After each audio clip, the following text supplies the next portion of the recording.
But of course, today is Feb 14, no? Everyone, alam natin that today is Valentine's Day, and everyone, when we got to our breakout rooms, no, syempre we had to introduce ourselves, and one of the things na siguro we tried to do, pero hindi lang nangyari, is to ask, no, to try to introduce ourselves. We said, no, if you could say kung meron ka bang ka-Valentines or wala. Pero halos lahat kami wala, obviously, kasi but anyway, no, if you remember last week, see, if you've gone here to Joy Fellowship last week, one of the things na minention ni Ahia Charles, no, is that we are not meant to live alone. No, as people, we are not meant to live alone. And actually, from during the start of the pandemic, one of the things na feel ko, or one of the things that I started realizing, no,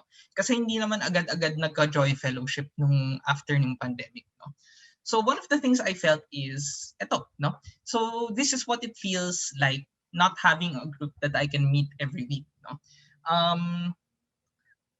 I talk to my college friends often, no, and those who are still in college, yung mga org mates ko, I still get to talk to them, and oftentimes, no, especially with these people, usually sometimes, no, when they see the pandemic, when they see this situation, no, na nawawalan na sila ng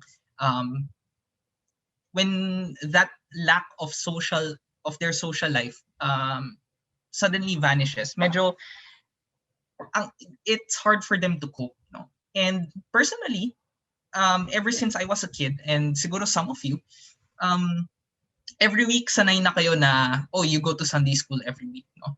And perhaps as a kid, you think of it as nung bata kasi ako, yung nasa sa children's service pa ako, sometimes I don't like going to the class, no, sa children's service, no. But as you grow up, you get to appreciate yung time that you spend with your care group, with your friends, no, with those people who can support you, no. So really, when the pandemic started, one of the things that siguro yung naisip ko or na-feel ko is, this is what it feels like na wala kang group, or even though meron, no, iba pa rin yung online. It's very different to have a meeting online rather than with face-to-face, no. So hopefully you try the two games, no, and imagine nyo kung gaano kahirap, how difficult it would be to guess the word. So for example, yung word na pinapag-guess sa'yo, Elvis, no, and no one's there to help you. Okay? Kumbaga na-cancel lahat ng clues. Or if you've played the Ricochet robots, no, one of the things that there are times, no, where you can get to your goal even without using the other colors, the red, the yellow, or the blue. But more often than not, no, there are times na kailangan mo yung other pawns in order to be able to reach your goal.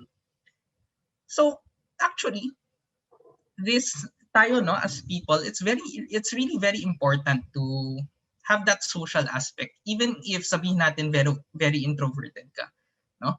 And actually, in the Bible, there are a lot of places, no, where na-emphasize yung tayo, no. Last week we learned, no, that tayong mga tao, we don't like to be alone, no. There are times where we want to be alone, but more often than not, we want company. We don't want to feel alone. Okay? And just because it's Feb 14, no, doesn't mean that wait lang, na out of order pala to. Okay? Let me just show yung Bible passage, no. Even in the Bible, even during the start of the creation story, si God mismo nagsabi, no, it's not good for man to be alone, no. And this doesn't only apply to men, no. It's not good for man to be alone or people to be alone, and I will make a helper suitable for him. This was in Genesis 2 verse 18, no. So we were not meant to be alone, but just because it's Feb 14, syempre the first thing that comes to our minds siguro is the only person that can make me not feel alone during this Feb 14 is a significant other. But just because you don't have one doesn't mean that you cannot give love or receive it, no. God has given us people to whom we can show our love. Number one, we have our friends. Um, Sige, we'll discuss this one by one, no. When it comes to your friends, no, pinali ko na yung mga care group natin, no. So it can be friends in your school, or friends from church, or friends from somewhere else. Um, God has given us people to whom we can show our love, no. This is yung grade 11, no, and one of the things that I'm very impressed by them, no, especially with si leadership ni Ahia Ryan, no, is they were able to make friends, and talagang nag-grow sila. Why? Because they really care for each other. No? And I hope that you can experience that as well, no? Especially to the ones in the lower batches, no? I hope that you really can will be able to show your love and you receive love. And of course, we have this fellowship over here, Joy Fellowship, no? Hopefully we can be that yung friends, no, that we hopefully we can show our love through this fellowship. And actually siningit yung original plan sa clinch na to is will be something about family, no, but then I realized when it comes to Joy Fellowship, medyo I think it's applicable rin, no, to the fellowship yung I mean, the fellowship can also give love to you, no. Hopefully it helps you not feel alone, no. But one of the important things that I discovered, and actually nung last time, no, Joy made a video, no, on what is the one thing that you've learned. I think yun yung topic, no, what's the one thing that you've learned during this pandemic. And one of the things na madalas sinasabi is the importance of family. So actually, I would say the same thing with my family, no. During this pandemic, medyo naging mas close kami. For those of you who know me, I really like board games, and marami kaming board games.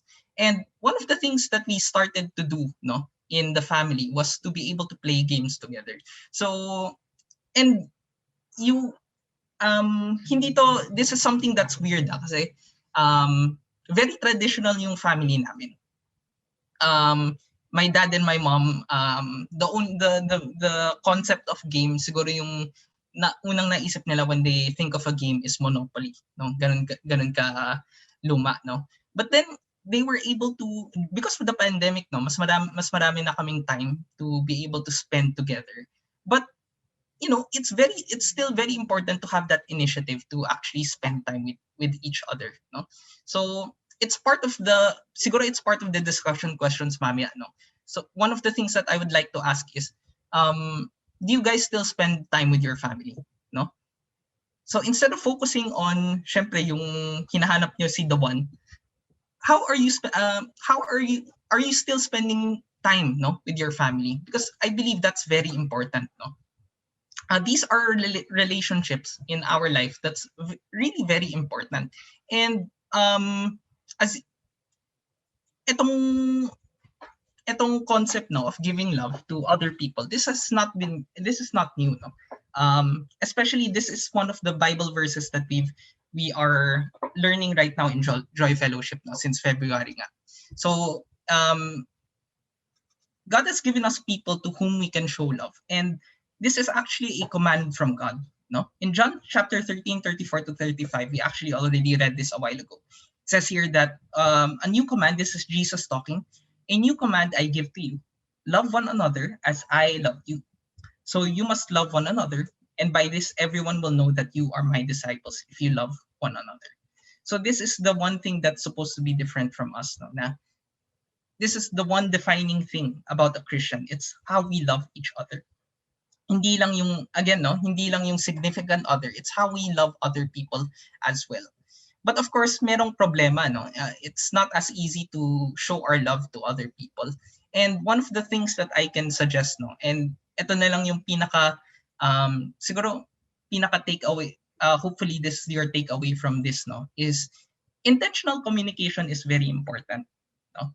When it comes to loving others, it's very difficult to do if you don't communicate with that group or with that person, no. Intentional, let's try to highlight, no, the word intentional. intentional communication with others is very important. Of course, there's a lot of ways that you can do that.